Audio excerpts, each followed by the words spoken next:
Oh, morning, Joe. Have a good night?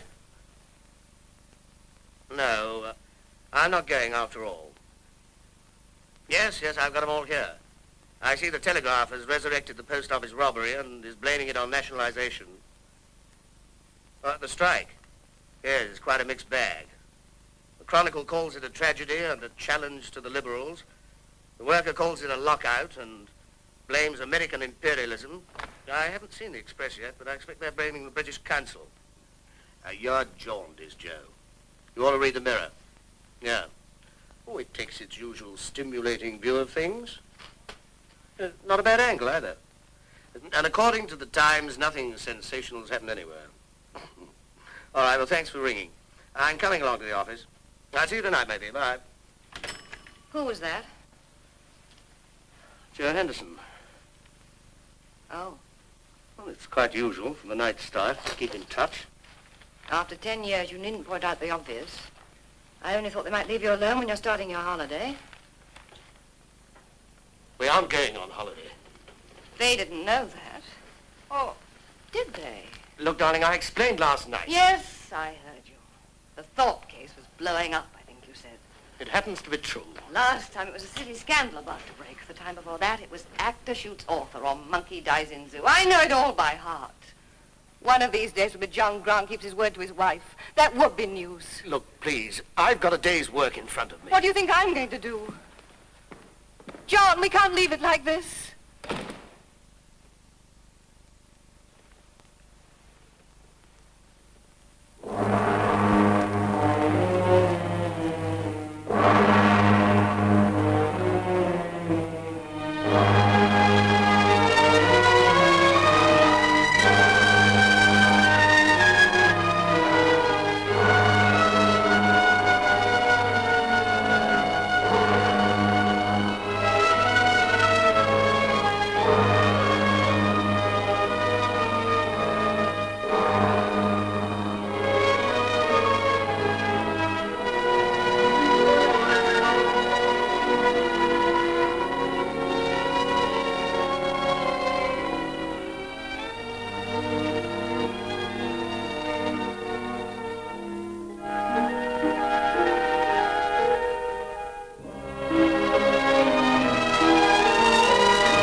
Have you an appointment, madam?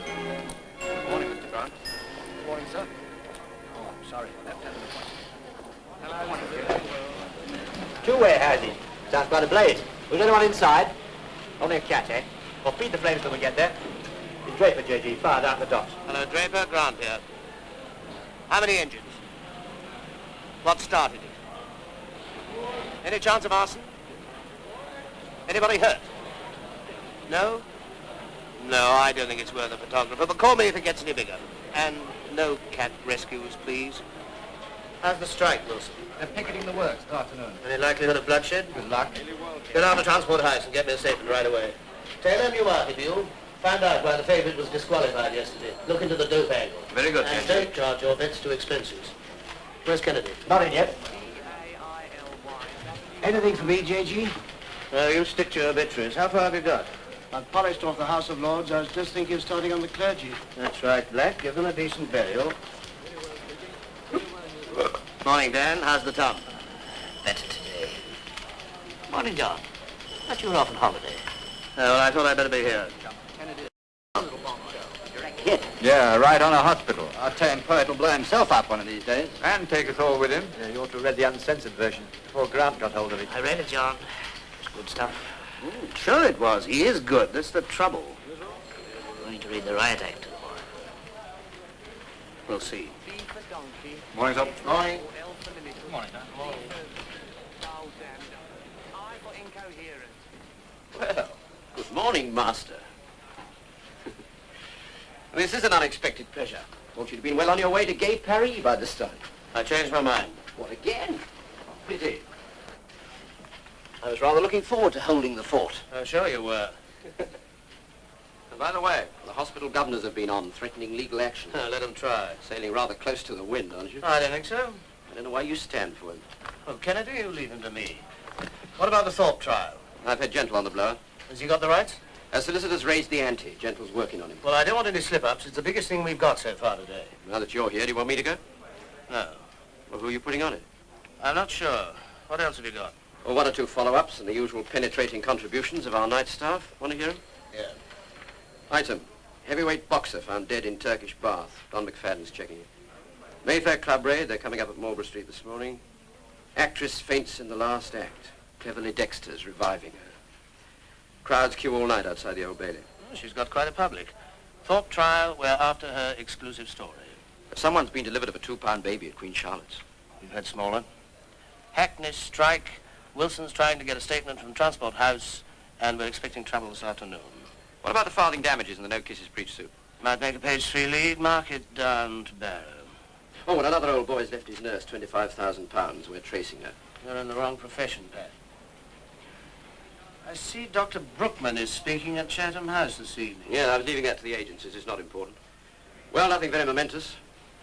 Oh, looks like a quiet day. I told him it was impossible. And he said, go back and try again. We're impossible people. Who? JG, of course. If I bob a ride for a taxi from the Ritz, What the heck, Grant Schumann? Don't undercut the market. Make it 7 and 6. was I glad to see him come in this morning. I bet it shook the faithful Teal. I wasn't looking forward to a fortnight in his clutches. Wrong shape, old boy. Hello, Julie. Hi. Oh, good morning. This is the Daily World, yes? I want to check up on that. I'd like to see Teal chance his arm with Julie. He wouldn't risk it on his own doorstep. His father's a big shareholder, didn't you know?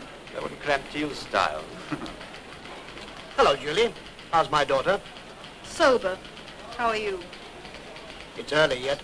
Still down among the dead men, I see. I could write a little epitaph for you. The late lamented Anthony Black. An ace reporter went too far and lost his byline in a bar. Printer's ink is bad for the system, too. Hardens them young, especially women. Needs diluting, Julie. What with? Whiskey? The milk of human kindness. Yes, that's it. The milk of human kindness. Mustn't let it curdle, Julie. Hello, Dick. Nice little scandal you unearthed yesterday. Ha! You dig 'em up, boy, and I bury 'em. Futurely, all the state which ex-queen you mean, stop. Editor, disappointed you won't see Mabel returns, stop. Why pictures, stop. Get that off right away. Oh, and a memo to Robbins. Ladies and gentlemen are barred words. Only men and women appear in the Daily World. People do not give interviews to the Daily World. The Daily World interviews them. Very excellent is not grammar. That's all. Know anything about Brookman? Only that he's some scientific bigwig, why? Ever read any of his speeches? Heaven forbid. You should. They make very interesting reading. See what we've got on him in the library. Okay. He's arriving from the States today. I want him met. Do you know where and when? No, it's hush-hush. Can you do anything? I have my methods. As I'm sure you have. See what you can do. So let it run. Bury the old boy in style. Faithful retainers, Hamley Chapel, the lot. From stained glass windows right down to a ray of sunshine on the coffee. Lovely piece of prose it was. How was I to know he'd be cremated at Golders Green?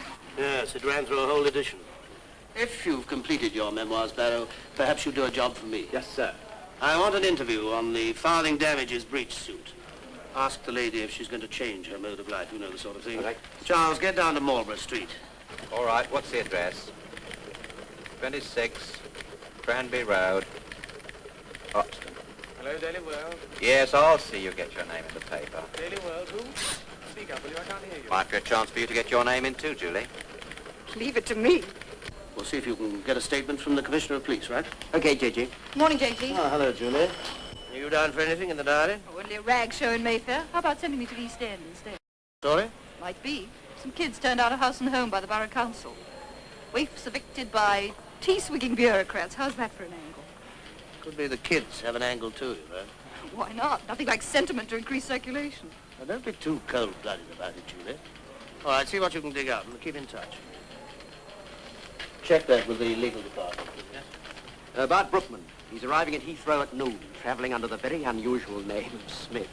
Well, that was quick work. One of my spies. He's in the Foreign Office, but only just. Who can I send? Nobody left unless you feel like trusting Kennedy. No, I have other plans for him. I'll have to rely on old Black. He deserves a break. He's been buried long enough. Black, I'm going to resurrect you. You got a job for me, J.G.? Yes, there's a Dr. Brookman arriving at Heathrow at noon. He's listed under the name of Smith. Have you got it?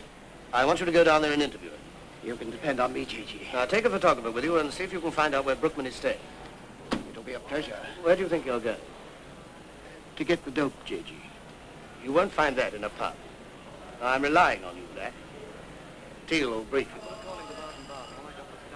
Kennedy, I want you.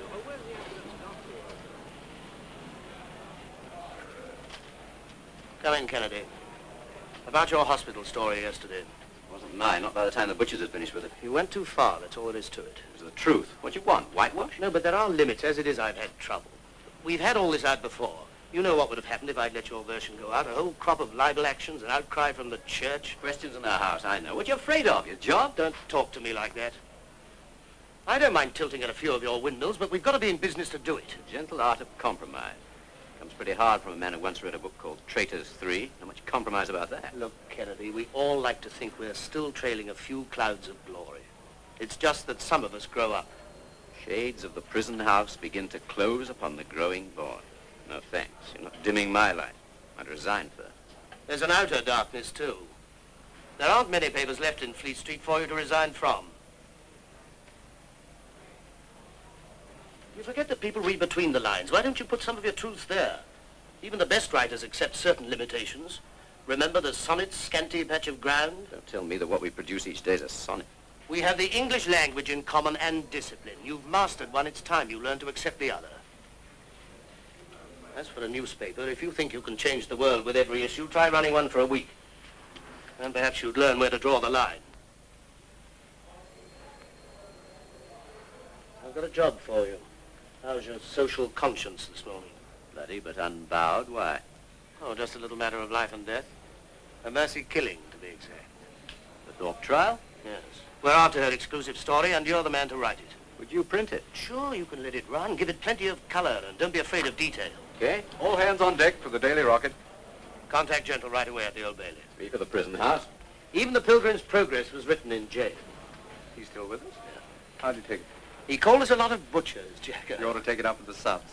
The trouble with these morning conferences, they always make me thirsty. A new schedule. Oh, well, no news is good news, so they say. Fair up, Jacko. There's always the one that hasn't happened yet. But the agency said they'd hold the seats till 1 o'clock. Yes, I've got the tickets. I booked them 2 weeks ago.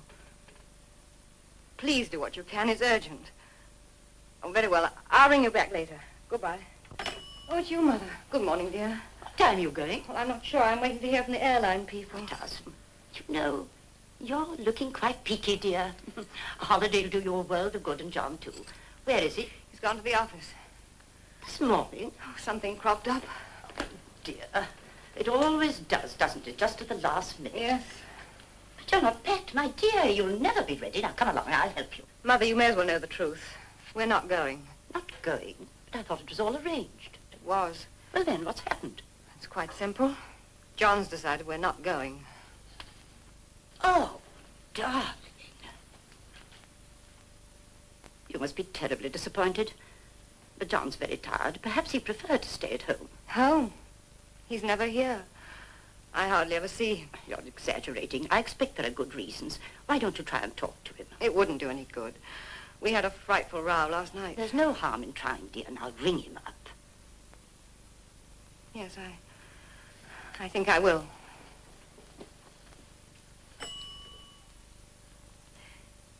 Will you get me Central 10,000, please? Hello? May I speak to Mr. Grant? Oh. He's in conference. No, thank you. It doesn't matter. You see, it's quite hopeless. We should have been well on our way by now. Instead, he's in conference, as he was yesterday and will be tomorrow and tomorrow. Oh, Mother, I can't stand it anymore. I'm going anyway. You can't just rush off to Paris all on your own. Why not? It's done every day. Plenty of wives go off without their husbands.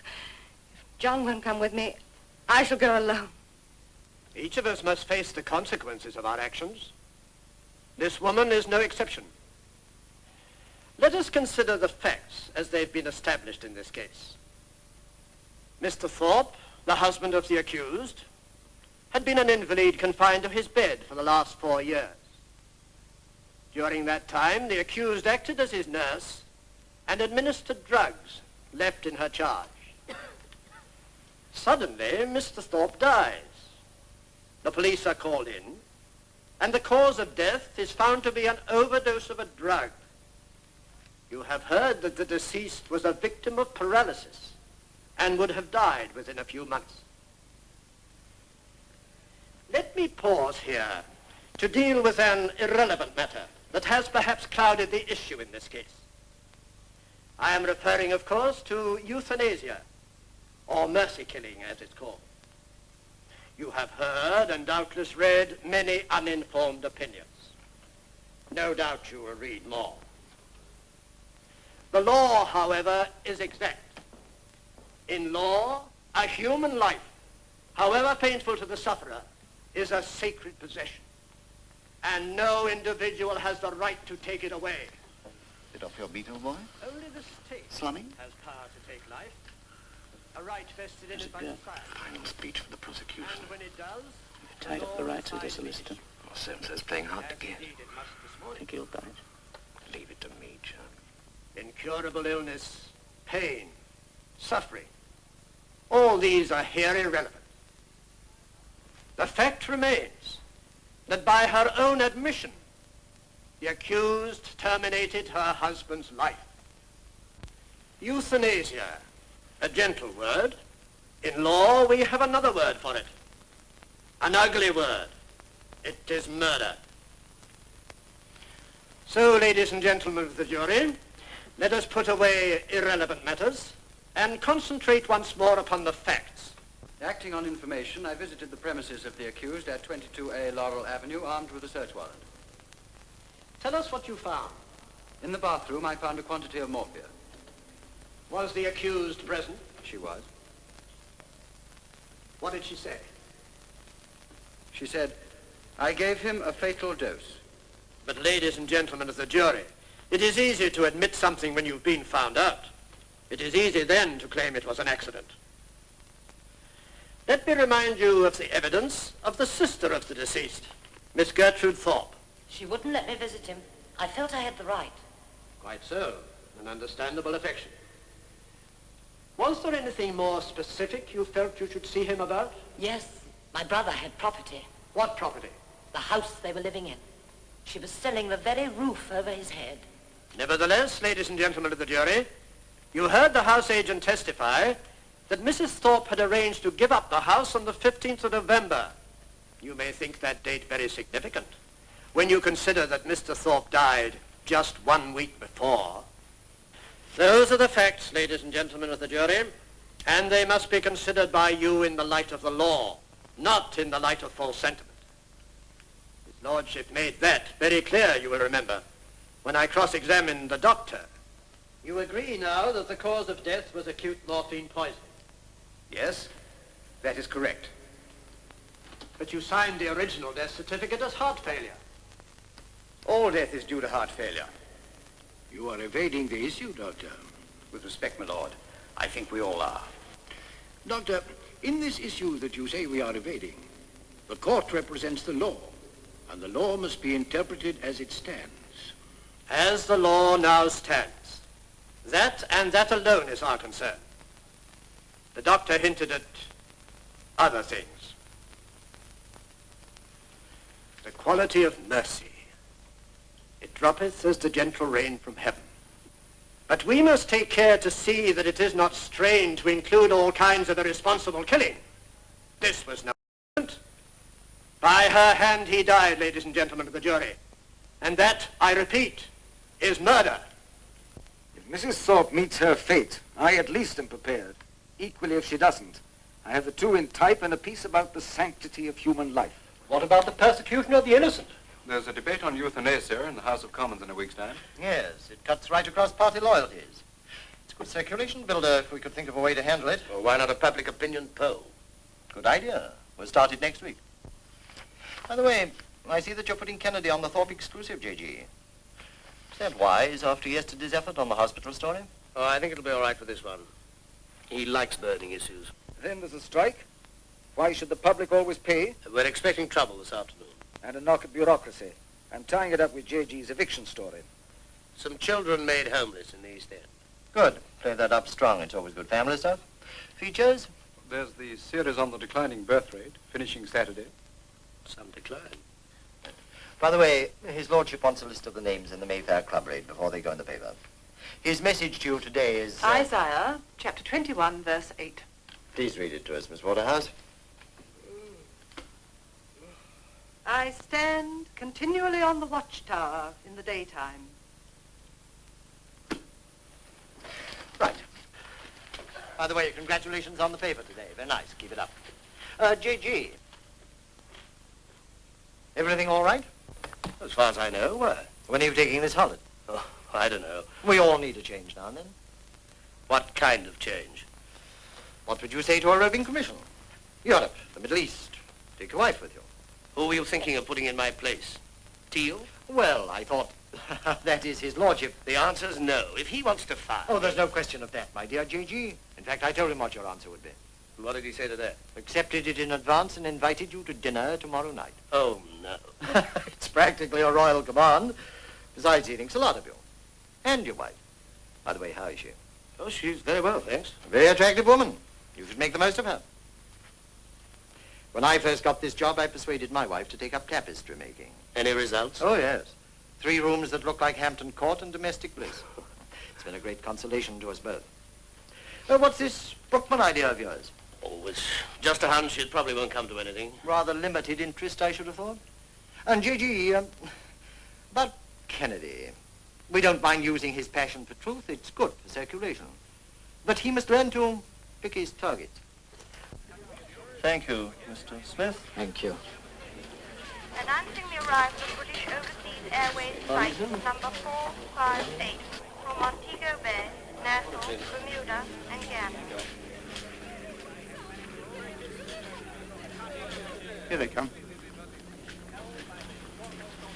Why, hello, Black. Hello, Chris. Long time no see. Where have you been? A million miles from Fleet Street, praise be. States? No, old boy. Whitehall, public relations. This is my lucky day. Introduce me to Mr. Smith. I can't do that, old man. Frightfully confidential. But I can tell you anything you want to know. I don't want any of your handouts. Come on, I want an interview. Dr. Brookman, I represent the Daily World. I'm sorry, Black. No interviews. Pardon the intrusion, Doctor. It's for your relations, the public, or haven't you heard of them? Damn little upstart. Couldn't hold a job of any sort when I knew you. That's no way to speak of a government official. Hello, Bill. What's the special branch doing down here? Part of my beat. Could you give me a lead on Brookman? Never heard of him. No, Smith, I suppose. How's Julie? You wouldn't stall me, would you?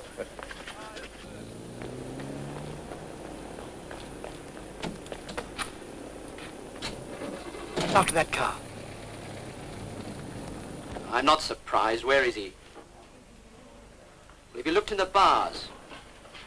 All right, forget it. Come back on your own. So, you'll be glad to hear Black Miss Brookman at the airport. Has he been on? No, but the photographer has. We've got a picture, it seems, but no story. Well, it's not like Black to slip out. I wouldn't have given him the chance. What happened? Apparently he allowed himself to be outwitted by some silly little PRO. Where's Black now? No doubt our aging bloodhound's still hot on the trail. He could be at that. Black's no fool. He's always been reliable. Has been is right. You haven't a very high opinion of anyone on this paper, have you? I haven't a very high opinion of anyone, period. The present company excepted, of course. Don't make exceptions. That weakens your case. What on earth? Where's the other 10 bulbs?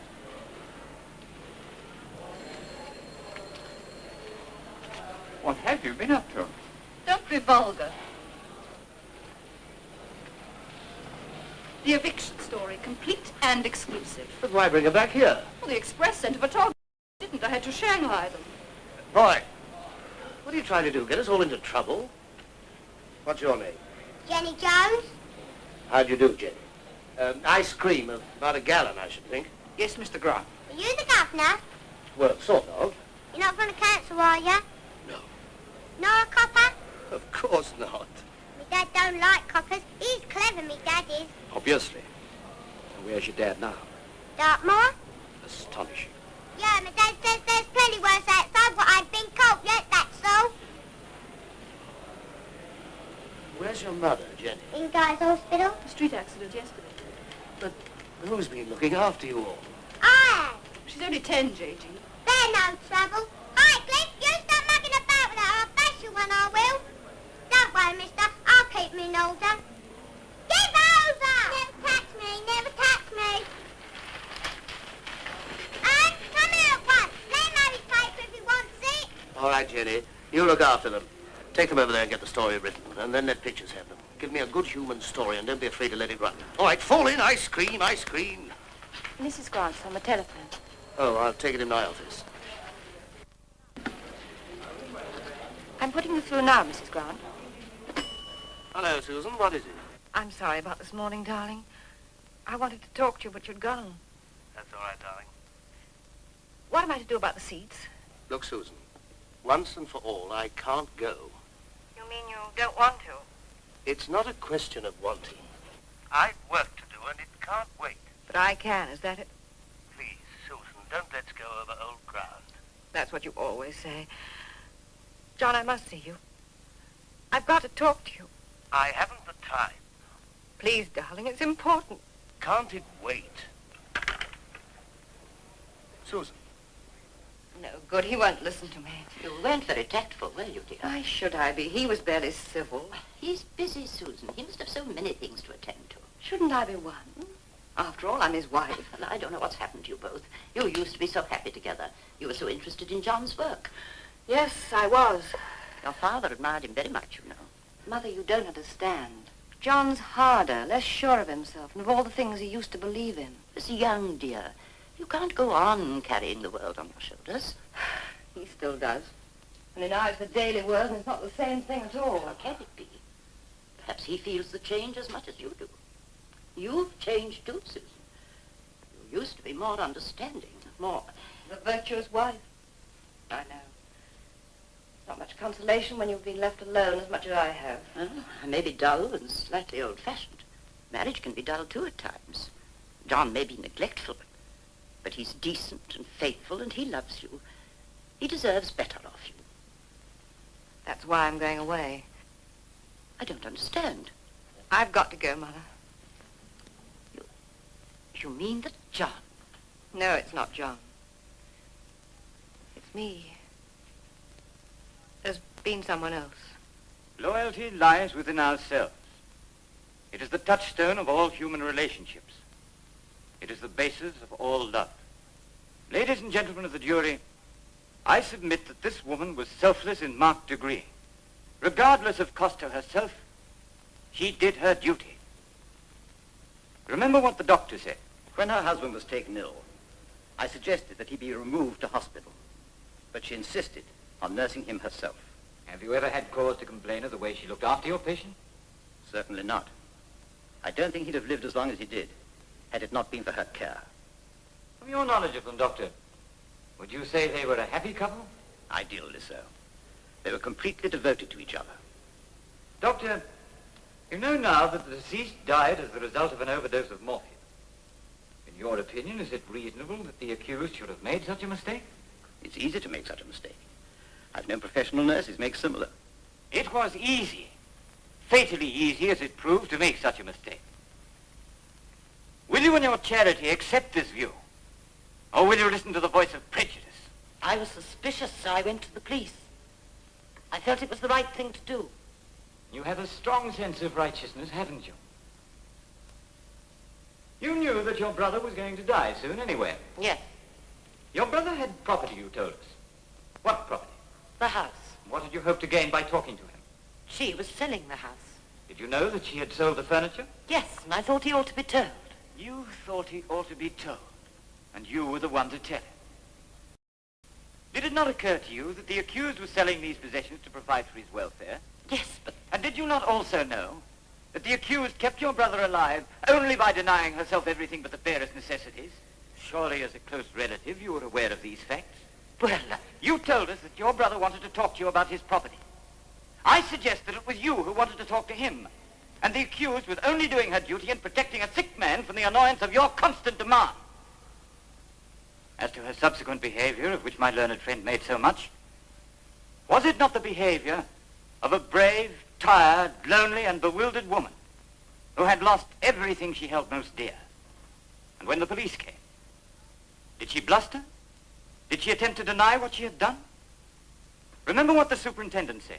I told the accused I had a warrant for her arrest. Was she surprised? Upset?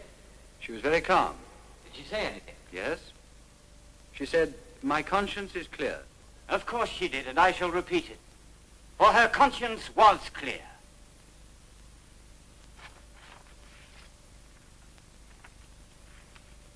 That is my case, ladies and gentlemen of the jury, save for one other matter. A letter written by the accused was admitted in evidence. But I had hoped to avoid the necessity of reading it aloud in open court. I feel very deeply, however, that I shall not have done full justice to my client's cause unless you are given the opportunity of hearing it. It is dated November the 1st, the day of her husband's birthday. My darling husband, I am writing to you on this your birthday. The only gift I have to offer is my abiding love. Do not feel that these 4 long years of suffering that I have tried to share have made my love grow less. I love you now as I loved you then, on that other day, when we were married and our love was pledged. Until death us do part. And only you and I, my darling, know that death will come too soon to end a love as strong as ours. We know that for a time I shall have to live without you, but for our love there is no dying, and death can be no parting. So, my darling, be happy on this your birthday. You cannot die, you will not die, as long as someone lives who loves you. Are you sure that this was not an accident? I tell you that where there is honest doubt, there the prisoner has the right to go free. You have the duty once more to uphold that right, for it is a right that, like all rights, all liberties, all freedoms, demands the price of eternal vigilance.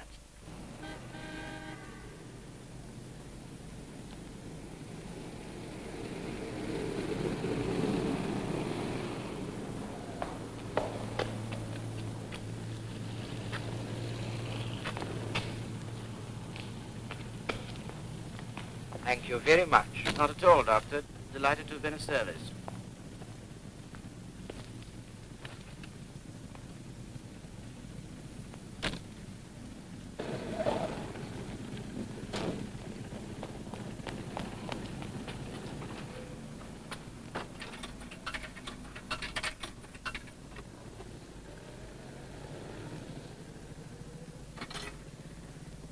Mr. Grant, please.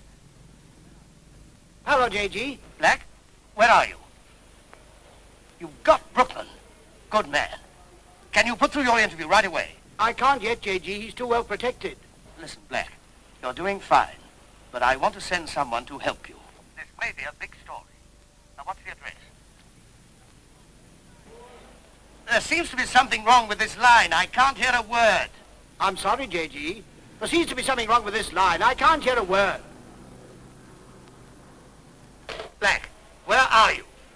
Where can we contact you? Switchboard, I've been cut off. I've a good mind to sack him for this. Who? Black. That's fine, too. The man's slipping when he lets a Whitehall Waller and a copper brush him off in one morning. Copper, did you say? What do you mean? Craig of the Special Branch. Was he at the airport? Well, sure, I thought I told you. You didn't. You're slipping, too. But I don't want excuses. Get Julie. Tell Barrow to look after the children.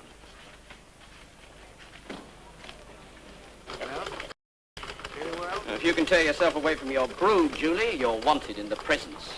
Very well, usual. I'll be right back. I wouldn't be too sure. Oh, how come? Looks like dirty work afoot. Well, how's the slightly damaged lady? Just your type. What did she buy with the farthing? Lovely bit of mink by the look of it. Oh, by the way, you've got to be nanny. It's an order. Okay. All right. Now, who wants to go and who's been? When did you last see Craig, Julie? Bill Craig, you mean? Not for weeks. Why? He had a thing about you, didn't he? Why the sudden interest in my love life? Oh, the penny drops. You want something under the counter, is that it? As I sent your father out to get an interview, and it seems he's fallen down on it. Most likely propping up a bar somewhere. It's about a certain Dr. Brookman. Well, what's his news value? I'm not sure yet, but it seems the special branch are interested in him for some reason. I want you to get hold of Craig and see what you can find out. Craig won't talk. He might. To you. Then my mum went out yesterday and Copper come and told me that she had an accident and had to go away to hospital. Yes, Jenny? And then a man from the council come and said we got to leave our house and go to new surroundings. We didn't want to go to no surroundings. Then he went and brought a copper and the copper said we got to go. And what happened then? He said we got to go to a Stevenage and I said we're not going to no Stevenage. That's a place where kids go who ain't got no mothers or fathers. No, Jenny, that's an orphanage. Stevenage is a new town. Hello, Mrs. Grant. Hello, Mr. Barrow. This is Jenny Jones, our new reporter. I think your new reporter would like time off to blow her nose. Yeah, in future I'll always come to the office with 5 spare handkerchiefs. Here, Jenny. Use mine. Now, look, Winnie, you know how it is. Probably she said it too often, I don't leave it anymore. You keep it. Here's your tea. Bad? Oh, no. Good morning, Mrs. Grant. Hello, Julie. All right, Susan. I hope I'm not interrupting. No. All right, Julie, let me know what happens. Okay, J.G. Oh, what is it, Susan? This is a little unusual. I know, I'm sorry. I wouldn't have come only Oh, just a sec. Guy's Hospital, this is the Daily World. I want to make some inquiries about a Mrs. Dorothy Jones of 26 Cranby Street, Hoxton. Yes, a street accident yesterday. Could you? I'd be much obliged. Yes, I'll hang on. Sorry, though. John, there's something I want to tell you. What about the plane tickets, you mean? No, not only that, but I have to let them know by 2 o'clock. Oh, that's all right. They'll cancel them. It's not all right, John. Yes? Pretty serious, huh? I see. Yeah. Thanks. I'll call back later. It's the mother of those children out there. They're operating this afternoon. Oh, how sad. And it's touch and go. Why should it have to happen to them? Darling, will you take me to lunch? My dear, you know how difficult it is for me to get out. Just today, I must talk to you. Well, what about? It's not easy here, John. Why, hello, Susan. Please, it's very important. You want me to stand by while you take Susan out to lunch? I can't get out. He's indispensable, but I'm not. How about coming with me? Remind me of that. Yes, darling, you go along. John. Grant here. Oh, it's you, Kennedy. Goodbye, John. I'll see you later. How are things going? Has Gentle fixed it? The court's adjourned. The judge is summing up this afternoon. Yes, the vultures are all here. Everybody seems to think so. No, her solicitor's pushed up the price. Gentle's working on him now. Now, what about it? It's not enough. There are other bids, you know. How much? You should know better than to ask me to reveal that. Roughly. 450. 350. I cannot agree. My client's interested. Yes, I know. 400, not a penny more. I think I can promise that such an offer will receive serious consideration. Attaboy, we're in business.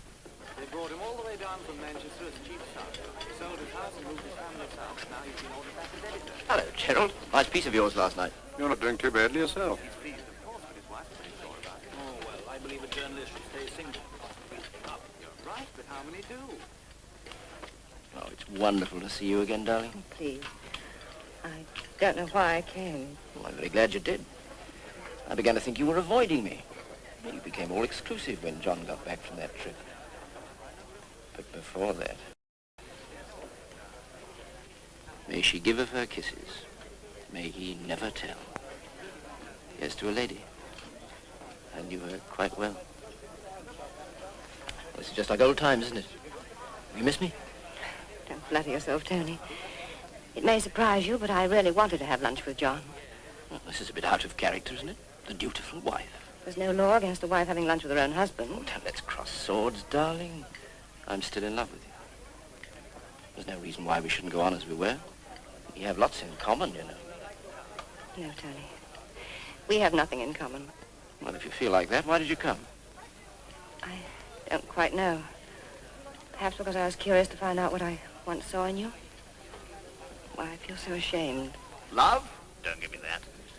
It's the same as a newspaper, old chum. Here today, gone tomorrow. I'll take 10 to 1 against the taking the 8 o'clock walk. That's your answer. Look at the thoughtful one. Now, there's a perfect example of the transience of human life. Hard-working, bursting with virtue and duty and all this highfalutin stuff Kennedy keeps dishing up. And what's the future? Going, gone. Shut up. Well, what the... This is a woman who killed a man because she loved him. She watched him in pain through the day and through the night. And finally, because she loved him, she let him die.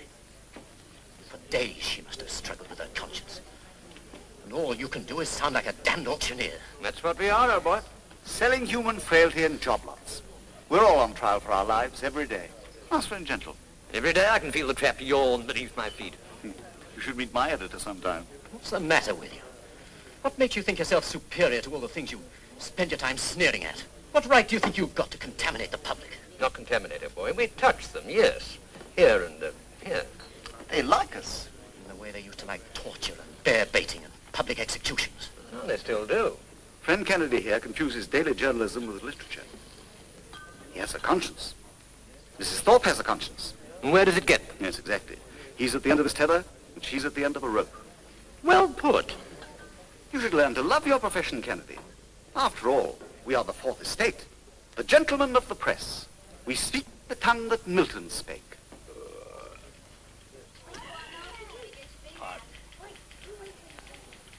What's that muck you're eating? Cattle cake? Mock venison cutlet. What's it made of? Raisins, nuts, lettuce, tomato. Here, try some. Oh, no, thank you. I owe my constitution to a lifelong avoidance of canteen food. On a home chemistry outfit. I've lasted pretty well. When are you going to retire, Dan? Never they chuck me out. Oh, it'll take a royal commission to do that. Why do you go on? I could ask you the same question. Why did you not take your holiday today? Oh, no. You know how it is. Don't be a fool, John. How does Susan feel about all this? You don't know Susan. Sometimes I wonder if I do. Well, you know, John, they need a little attention. If they don't get it, they're up to find other attractions. It's funny, the editor said something like that this morning. I wish she would find something to occupy her. Ever thought of having children? We both wanted them. There was a time, John, when I put all this before home and happiness. I was going to change the whole universe. What happened? Well, I thought it better to cultivate my own little patch and make a go of that. The trouble with this job, John, is that we're so busy dealing in other people's follies that we're apt to forget our own. You may be right. He's sacrificed everything for his work. Rubbish. Other people make the sacrifices. He's doing it because he wants to do it. Is that why you go on? Oh, at my age, it doesn't matter. It's like rheumatism. It's deep in the bones, and there's no cure for it. Hello, Jenny. You had your dinner? Oh, you must be hungry. Never mind. Mr. Barrow will take you out when he's finished his story. In a restaurant? I think it might be managed. That's it, Jenny. Oh, I hope you didn't promise the lady anything, Barrow. Are you kidding? She cost me more than a farthing. 6 gins. Oh, cheap at the price. I want you to do some more entertaining. I want you to take Jenny and the others out and give them a good lunch. And when you get back, I want you to have a go at Jenny's story. Do you think you can do it? Sure, but Julie won't like it. Go on, Jenny. Run along with Mr. Barrow.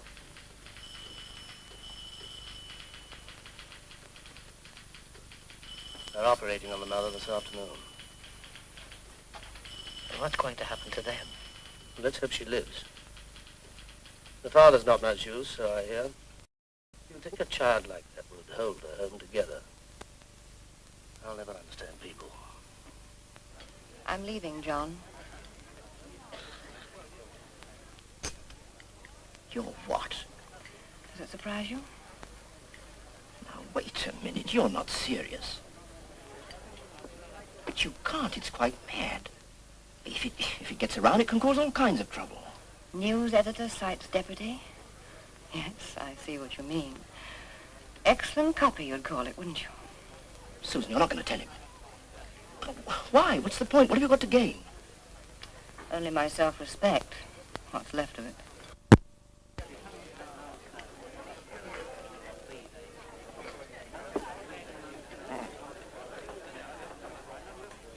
Done your stuff nobly, Julie. It was a good lunch. Who sent you? Grant? What do you mean? Can't a girl take a... Not Julie. You asked me to meet you. I'm delighted to come. But why? Don't tell me you love me. I might at that. All in the line of duty, eh? No thanks, Julie. Just tell me what you want to know. It's about a certain Dr. Brookman. Well, what about him? That's what I'm supposed to ask you. No deal, Julie. It might be a good story. By Julie Black. I know. My dear, John certainly doesn't worry about you. Why worry about him? He may have left me alone too much in the past, but that's not the bit that matters anymore. Sins of omission, you know. They're better than the other kind. Break the rules if you must, Tony, but don't pretend there aren't any. You sound like J.G. in one of his moments. Take that as a compliment. If you feel so noble, why leave him? You would never understand. You haven't changed much, have you, Julie? Did you expect... No, I didn't. Craig, the pillar of society. Why are you so damn self-righteous? You'd be surprised the people we pay regularly for information. I'm not surprised, Julie. Oh, for heaven's sake. Have you told John you're leaving? I'll send him a note. Well, what are you going to say in the note? Susan! You going back to the office? As soon as I've got a taxi for Mrs. Grant. I hope I'm not breaking up your party, Julie. Too bad. Did you get what you wanted? No, did you? Marriage is a solemn bond, or it is nothing. Till death us do part is the oath one takes. Now, in the case before us, death was speeded on his way by the admitted act of the accused. Now, the question is, was it the innocent mistake of a bewildered and devoted wife, or was she knowingly terminating a contract whose demands had grown wearisome? You must remember that in law, if the action of the accused was deliberate, performed with full knowledge and intent, then the crime is murder. If you are disposed to feel that her act was one of mercy, I must remind you that it is still murder. What you have to decide is a clear-cut issue. Was it accident or deep design? Before you retire for your deliberations, I must leave one thought with you. If there is in your minds the slightest element of doubt, the benefit of that doubt must be given to the accused. If, on the other hand, you feel there is no doubt, then whatever may or may not have been her motives, you will return a verdict of guilty. Go now and consider the matter that has been given you in charge, and a true verdict bring in accordance with the evidence.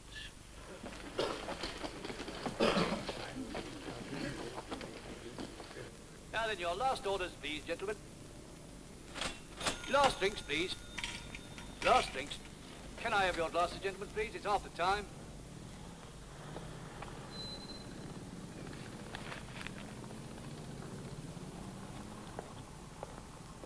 Now, last drinks, please, gentlemen. Time, gentlemen, if you please.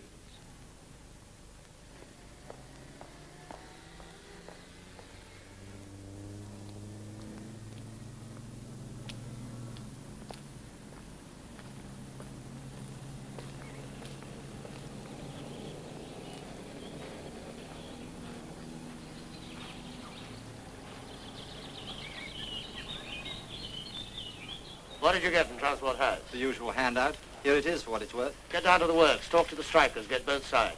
Any danger money? You keep your nose out of trouble. Let Taylor have that when he gets back from Newmarket. That's all. How was the lunch? Gay, actually. Get me Guy's Hospital. I think Susan's disappointed about the holiday. Well, she'll get over it. Why don't you go, J.G.? Everything's under control here. Is it? Well, I can keep things ticking over till you get back. Oh, I'm sure you could. Surgical ward, please. The World. Yes, Mrs. Jones. She's still unconscious. Thank you very much. He won't play, J.G. Who? Craig. She tried everything, but he wasn't having it. Oh, forget it. Perhaps your father will get something. Those kids. The mother's not expected to live. What a shame. But what a story. It ought to be worth the front page. It's an absolute gift. I'll get busy with it right away. No, Julie, I've given it to Barrow. I'm going to see the editor. J.G., it's my story. It was, dear, it was, until he read it.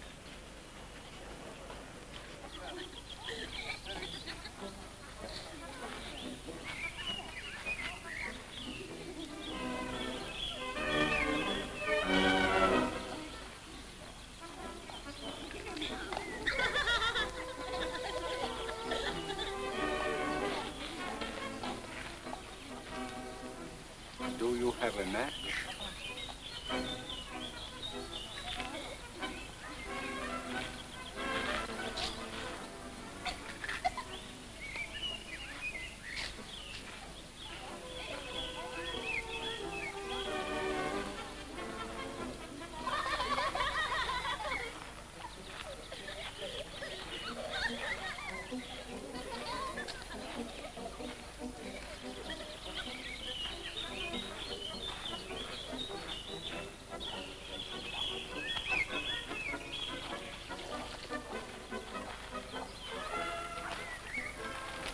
Dr. Brookman. My name is Black, Anthony Black. From the Daily World, I remember. I saw you at the airport, did I not? You are a persistent man, Mr. Black. I know you don't usually talk to the press, but I'd wonder if you care to say anything about your visit to the United States. I think my mission was successful. Can you say anything about the bomb? Are you also interested in ducks? Watch, I show you. You see, he's greedy. He grabs it all to himself. Perhaps he doesn't want to be a dead duck. So, and when everybody's afraid of being what you call a dead duck, perhaps if we shared our breadcrumbs, there would be less need for them to fight. Suppose you wish to make an announcement about something that you felt was very important. How would you do it, Mr. Black? Well, if I wanted to reach a lot of people, I should put it in the Daily World. Perhaps on the front page? It would have to be good. You think I could meet your editor, Mr. Black? I'm sure he'd be honored, Doctor. I should like to discuss something with him. If you'll come with me now.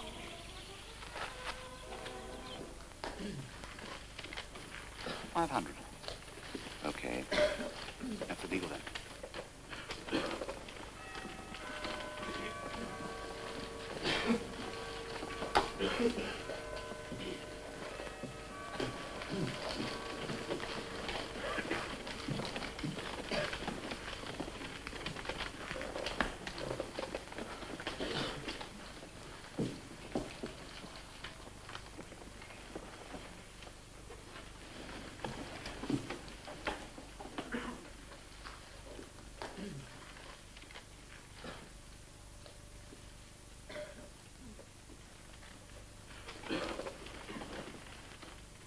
Members of the jury, are you agreed upon your verdict? We are. Look upon the prisoner. Do you find her guilty or not guilty of murder? Not guilty. You find her not guilty of murder? And is that the verdict of you all? What price? Sex and The sophistry. verdict of us all.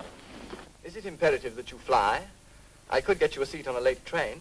I prefer to go by air if it's possible. It's very important.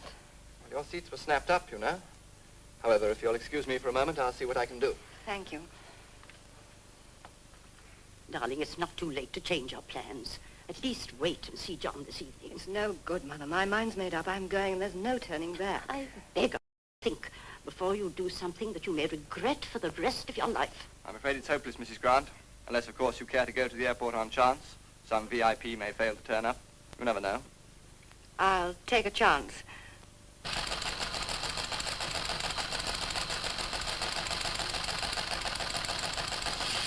There's a protest of outsized women at the Albert Hall. Apparently, they're overflowing. Want me to give them a spread? See if you can squeeze them into a Page Street bar.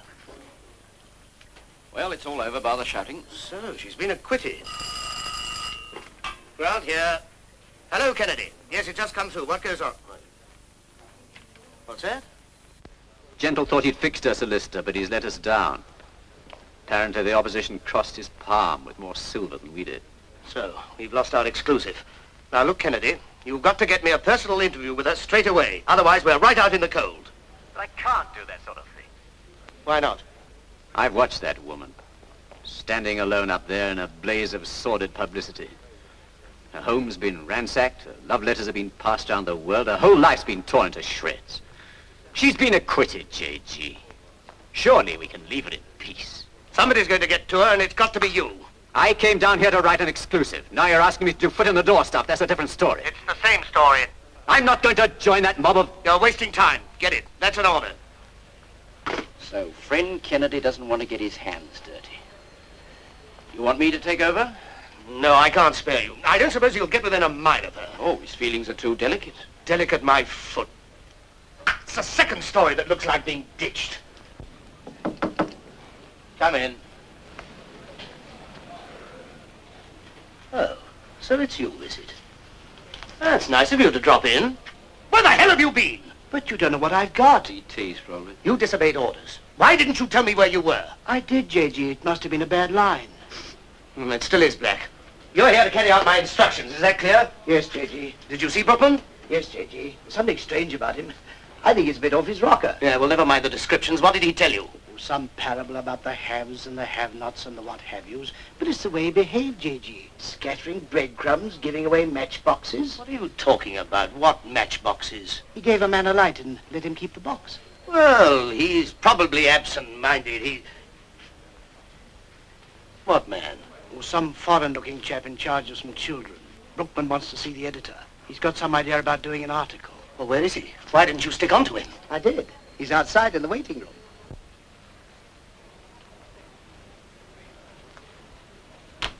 May I present our news editor, Mr. Grant? Dr. Brookman, this is a great pleasure. I must apologize for the absence of my editor. I know that he would have liked to greet you himself. I expect you're wondering what's in my mind, Mr. Grant. Well... Or perhaps as a busy man you prefer to judge people only by their actions? Well, let us say by results. Mr. Black has achieved results. Is it not so? He tells me that you would print an article for me. We would be most interested to see it, Doctor. What would be its subject?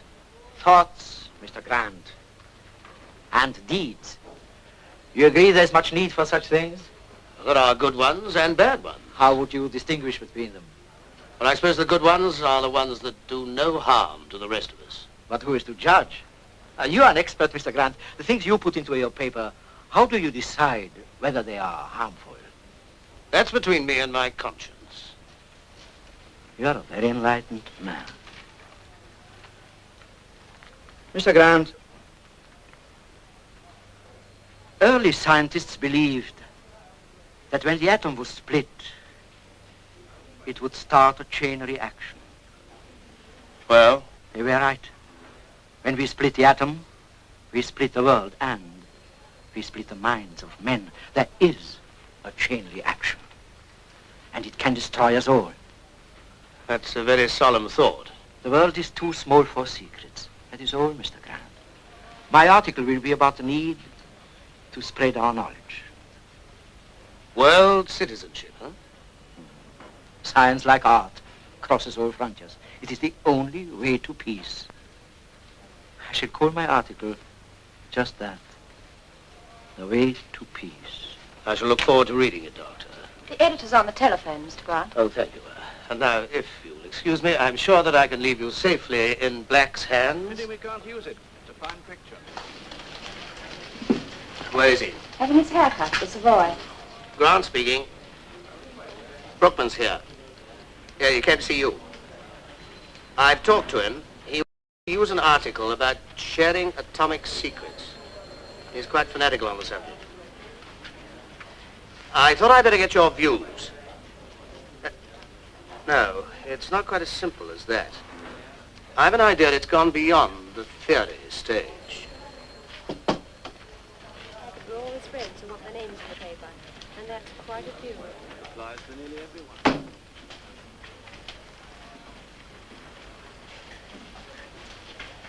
What's the matter, Jacko? Running short of features? I want something to bolster up the declining birth rate. Oh, don't look at me. Well, if anything should turn up, J.G. Something may break. You never know your luck. Oh, what's going to happen about Brookman? Oh, the editor's left it all to me. Oh. Oh, it looks like Susan's writing. Why should she write to me? I can't imagine. Yes, Barrow. I'm sorry to bother you, J.G. It's about the children. Oh, that's all right. I've had a word with the editor. He's taking it up with his lordship. No, J.G., I don't think you've heard the news. It's Mrs. Jones. She's dead.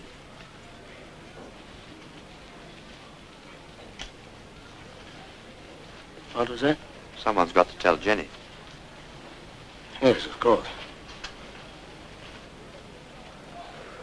That's all right, J.G. I'll come back later. Don't take any notice of that letter, old man. She doesn't know what she's saying. I know you think I'm a swine. Of course, it's all over between us now. Get out.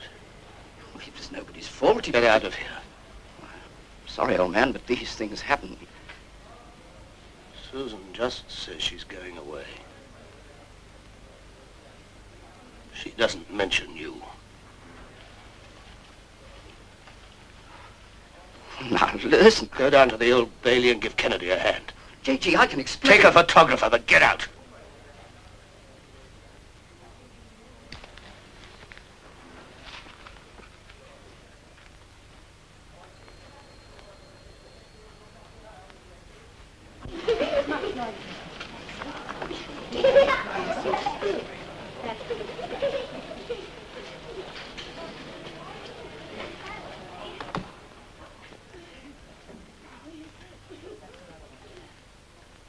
Hello, Jenny.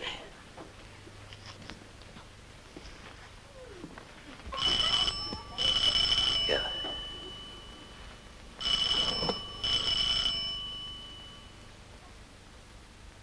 I've got some bad news for you, Jenny. It's about your mother. She won't be coming home. You mean me mum's dead? Now, they've done everything they can for her, and she's not hurt anymore. So, you've got to look after the others. It's up to you now. We've all got to be brave, Jenny. Because it's no good being anything else, is it?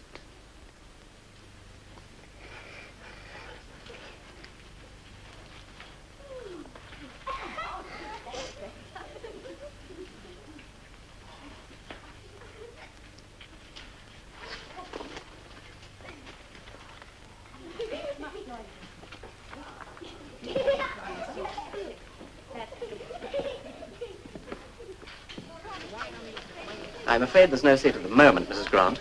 The next flight to Paris is fully booked, and I can't hold out much hope. That's all right. I don't mind waiting. If you care to sit here, I'll know where to find you. Thank you. British European Airways announced the arrival of their Viking flight, number BE 457 from Dusseldorf.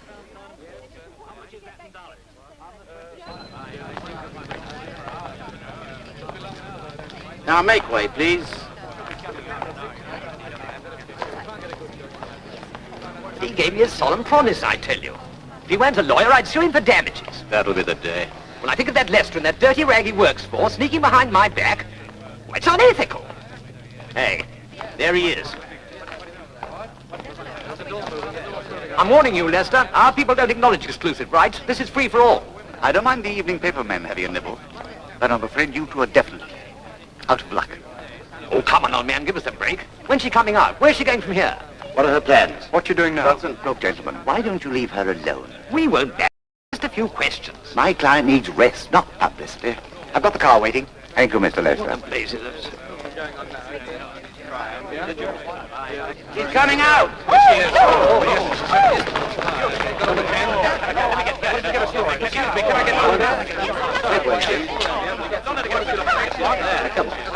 Look out the window! Quick, that's not her. I've just got the dope. They're taking her out through the side door.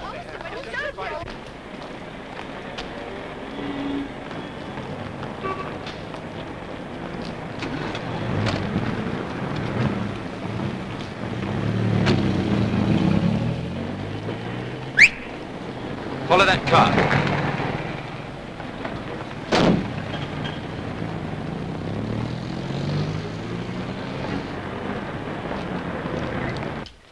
You like it, Mr. Grant? I find it very interesting, Dr. Brookman. In fact, disturbing. It is meant to be. There are great conflicts in the world and in ourselves. Somehow they must be neutralized, otherwise chaos, destruction. Is this your own solution to such problems? Or does it help the rest of us? Both, Mr. Grant. You, I, and the world are one. That is a fact, like the moon in the sky, a meteor in its flight, or the wondrous union of two substances. All these are facts. They don't take cognizance of love and hate. There is no passion in an equation, no hate in outer space. If we may come down to earth, Doctor, hate is a fact there, surely. It is a whim, a foolish hobby that the world can no longer afford. Well, there is much that is foolish in the present state of humanity, Doctor. A wise man takes that as a fact, too, for it comes in unexpected forms, like learning, even genius. A man is entitled to his thoughts, Mr. Grant. They are between him and his conscience, as you said. And his actions. They are apt to involve other people. What then? There are times when duty to one's conscience is stronger than to lesser loyalties. Such as society. There's only one true society, for there's only one world. A noble vision, Doctor. Do you think we shall achieve it? Like peace, we achieve it first within ourselves. And you have found it? I have found it.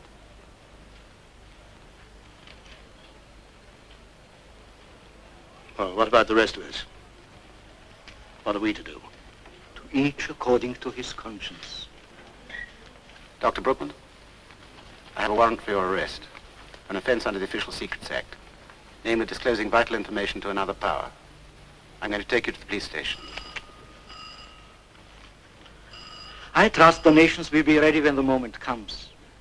Tell your readers, Mr. Grant, when it does, not to blame the harmless little atom. We destroy each other. And when we do that, we destroy ourselves. The officer is only doing his duty, as you are doing yours.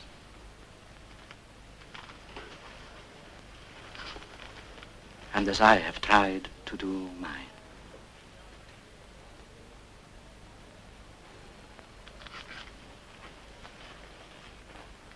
Thanks for the tip, Grant. There goes a good story. And a brave man. He's a traitor. Oh, yes. He'll be tried and found guilty, according to the law. He's guilty. Of a crime against the state, I know. Well, what about his motives? Who's to judge them? They're not our business. We've had our eye on him and the rest of them for nearly 2 years. We were giving him a bit more rope. And I've pulled it tight, is that it? That's it. Now we'll close in.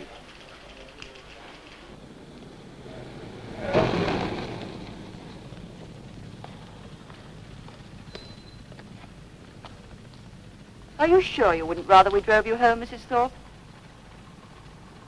You can get a bus the other side of the square.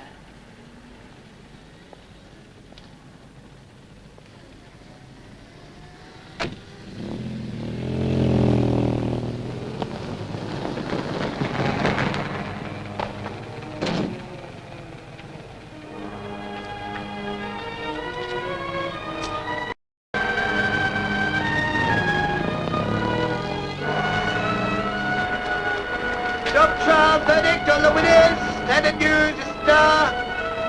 Sub-trial verdict. Sub-trial verdict. Standard News is star. Sub-trial verdict on the winners. Standard News is star.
Announced the departure of their Viking flight BE 472 to Amsterdam and Hamburg.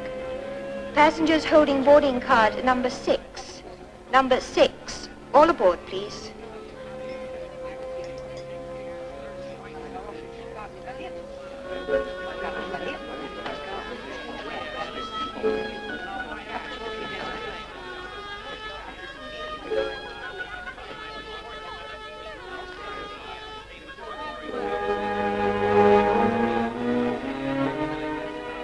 Pan-Europa Airways announced the departure of their flight PE 449 to Paris. Passengers holding boarding card number 9, all aboard, please.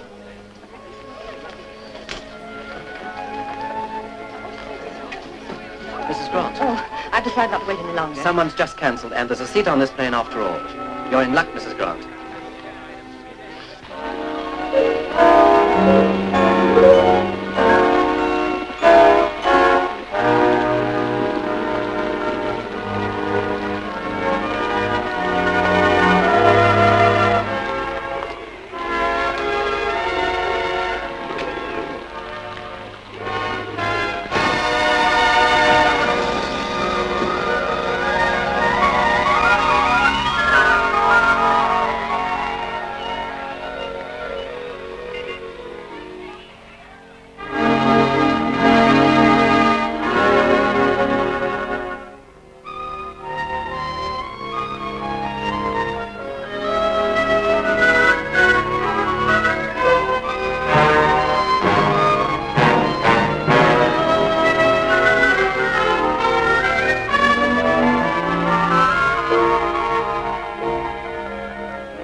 I'm from the Daily World, Mrs. Thorpe.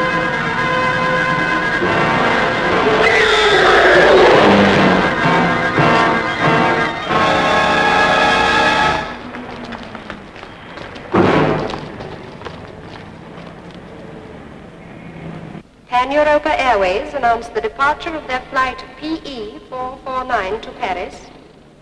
Please give up your boarding card. Thank you. May I have your boarding card, please? Thank you.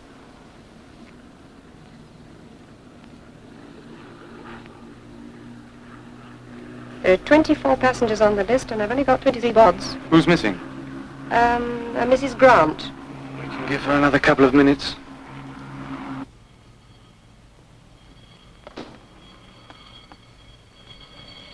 Whiskey.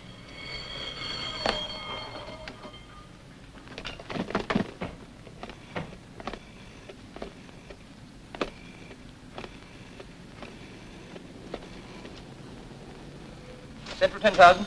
Newsroom, Mr. Grant. That you, J.G.? We've got Mrs. Thorpe for you. Accident. She was killed by a bus in Trafalgar Square a few minutes ago. And we got pictures, too. I'm rushing them back. No. No one else there, just Kennedy and me. I'm in a pub across the road. I'll come on in again in a few minutes for the full story. Okay, goodbye.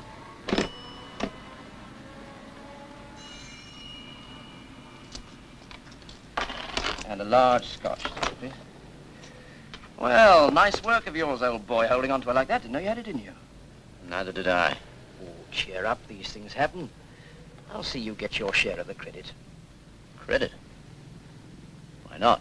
It took the two of us to kill her. Oh, come. It's an exclusive. You can have it. I wouldn't give you tuppence for it. 3 halfpence, chum. That's our price on the open market. On the streets, you mean? Sure, right on the curb. One of these days, you'll find your level. Next to the gutter. That's right. And I'll be waiting for you. We're a one-night stand, my dreamy poet, so catch up with yourself. Here's mud in your eye.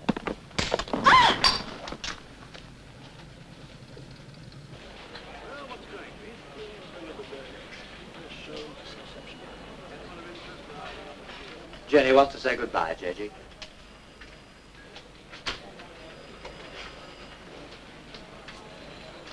Hello, funny face. So you're going to leave us? We shall miss you. We don't have to go to the orphanage, do we? Listen, Jenny. I know the place. It's not as bad as you think it is. It's by the sea. You ever been to the seaside? Oh, you'll like it. And you'll all be together. That's what you want, isn't it? Because you've got to look after them now, you know. I will. That's my cow.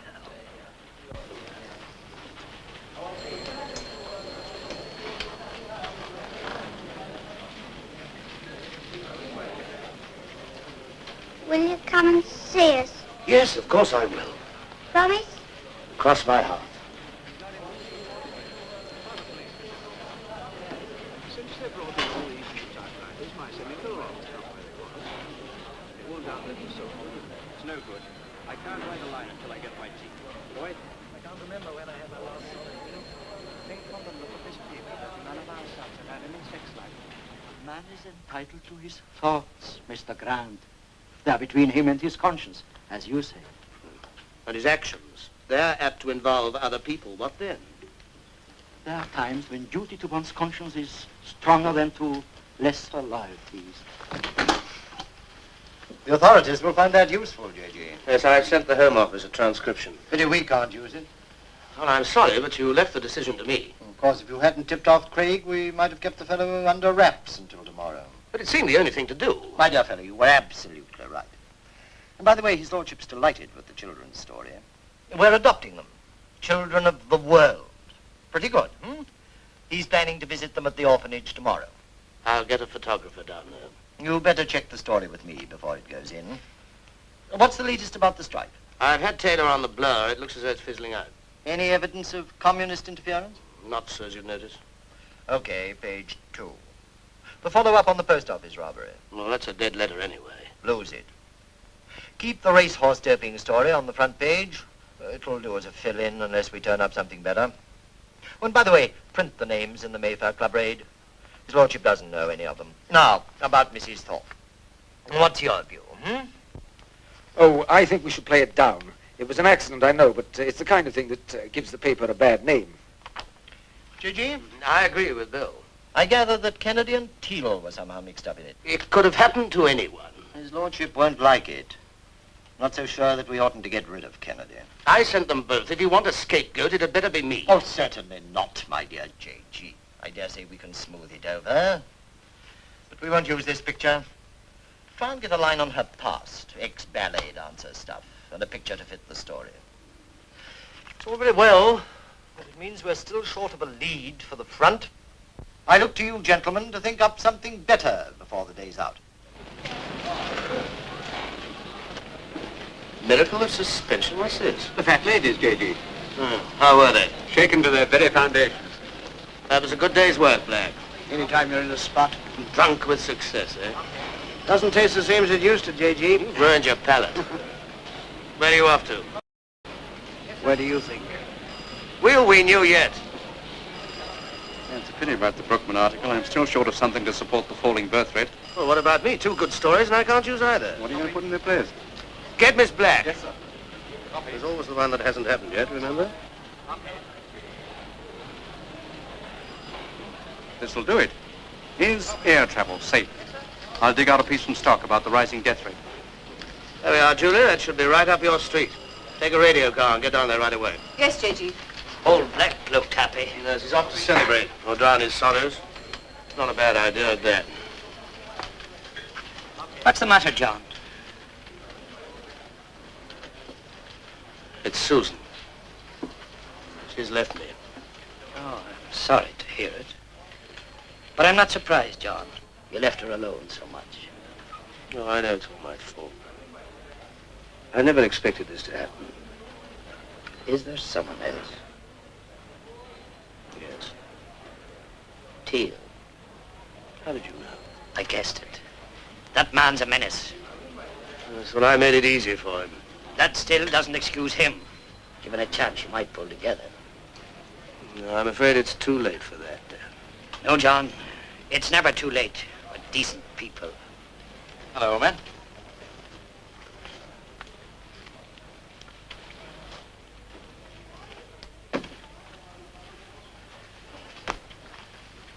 Look, I feel I should explain about Susan and me. It was nothing serious. It was just one of those things. She'll get over it. I hope you're not going to let this come between us. You know I'm one of your admirers. Of course, I could always leave if you'd rather. That offer I had from across the street is still open. But you know my loyalty's all here. How much?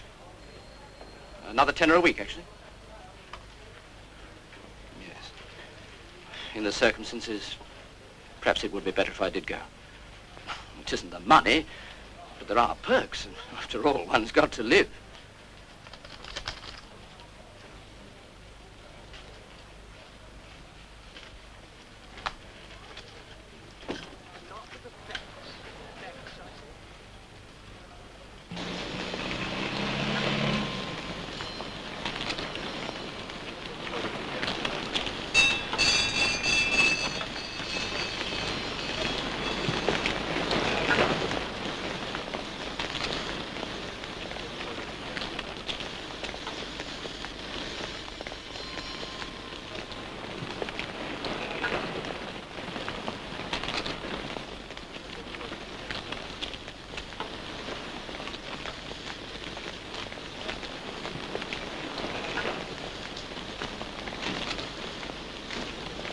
Julie Black, will you give her the newsroom?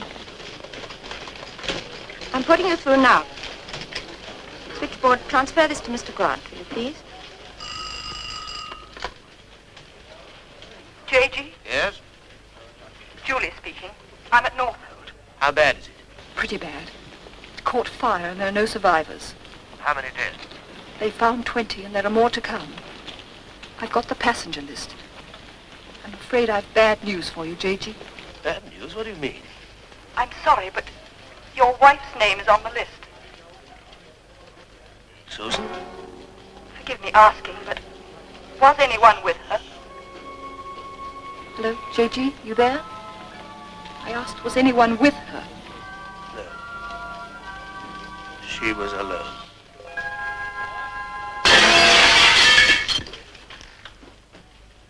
We've got an exclusive. Mrs. Thorpe killed by the Daily World's own special reporters. 2 of them. Eyewitness account. J.G. Plenty of detail, you say. Don't be afraid of color. Give it all you've got. A human story. I was in at the death. She couldn't talk. She was smiling. She was very beautiful, you know. And then I saw Teal. I thought if I can get her before that grinning swine, I could save her.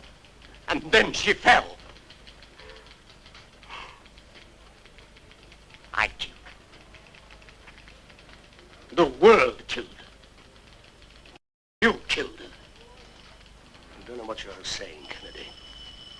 We aren't meant to take such things on our conscience. Conscience, conscience, the man said.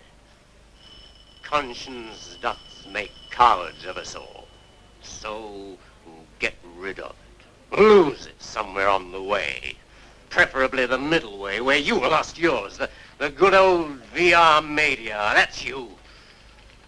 It's a mucky road ground, churned up by the scampering feet of all the schemers in history, politics, big business, and a few other things, including newspapers. You still happen to be working for one, yes. And what kind of a thing is it that puts decent people on the rack? What is this thing called news that you're willing to pay such a price for it? What is it you've got so precious that the world can't wait another day for it? You've asked some big questions, Kennedy. I'm only a newspaper man. I'm pretty sober at the moment. So I don't think I'll compete with a drunken poet. In Fleet Street, we're not given to soul-searching. And then it's time you started. You've suffered today, so the whole world must know of it. There was a child in here this afternoon. She'd faced more than you have. I told her to be brave, because that's all I could tell her. That's all I can tell you. That child saw the point. The truth's never been an easy thing to tell. It's always had to be fought for. Fight the good fight, but never let your right hand know what your left. You've been mixing your drinks. Don't start mixing your metaphors. Some very fine people have worked in Fleet Street. They hadn't any grand ideas about themselves. Just honest hacks who trod the middle way. Don't look down on it, Kennedy. Because amongst the muck you'll find the bones of better men than you. And a lot of other pretty good things too, like tolerance and charity. Things that seem to shrivel and die on your blasted hilltop. The middle way may stink in your nostrils, Kennedy, but it's an honest stink. A stink of crowded humanity. Because the middle way is the only road that's open to most of us. Death struck suddenly in the afternoon sun. So, Mrs. Thorpe died today. 5:30 London Paris airliner crash. Other people All on board, including the crew of 4, died today. Among the 12 women aboard, You've died a little. Mrs. Susan Brown. I've died a little. Wife of the news editor of the Daily World. More than you know. Everybody dies a little every day, and it's meaningless unless we can learn something from it. Do you think you're the only one with feelings? Do you think you're the only one with a conscience? Do you think you've got a monopoly of heaven and hell? Or truth, for that matter? There's more than one road to them all, so put aside your damn conceit. Our engines raced the sea. Heat so intense, no one could be saved. Heartless relatives could only watch. We work for a newspaper. And what we produce at the end of a day may not be as noble or profound as what may come through one of your poems at the end of a century. But we do it every day. And on balance, I think we achieve a rough kind of justice. Rough's the word. Try to make it better then. But you've got to be here to do it. That's what your kind can't seem to see. You live in a perpetual rage and die with your truths unspoken. I don't know why I bothered to talk to you. Does that mean the sack? My kind don't sack your kind. You sack yourselves. More's the pity. Go on, get out. Listen to the press is eating up the forest. Miles of murky paper where the trees once grew. My God, to think that it was once the truth to see a thing in black and white. It still is, son.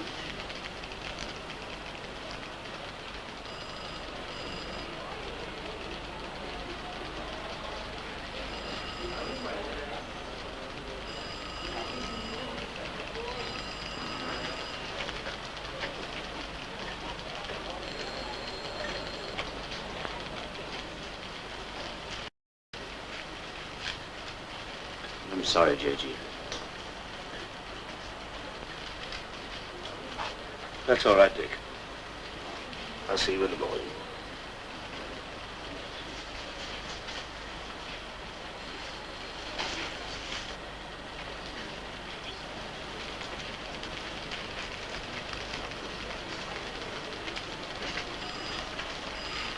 Come on, let's go home.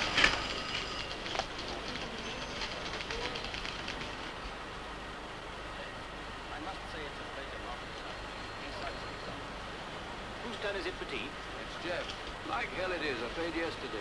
Well, Stan, it's your turn. Okay. Boy.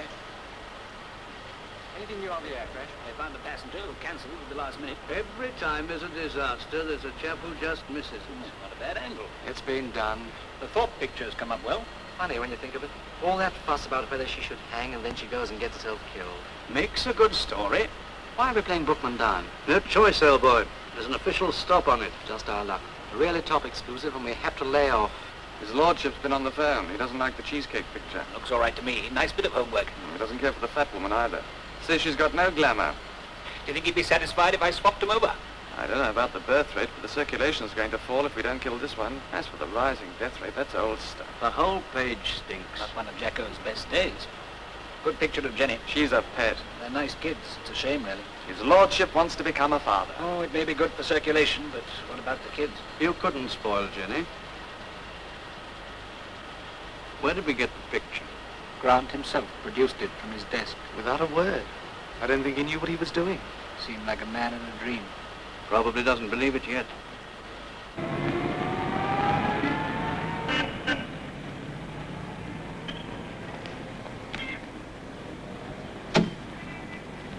Thank you very much, madam.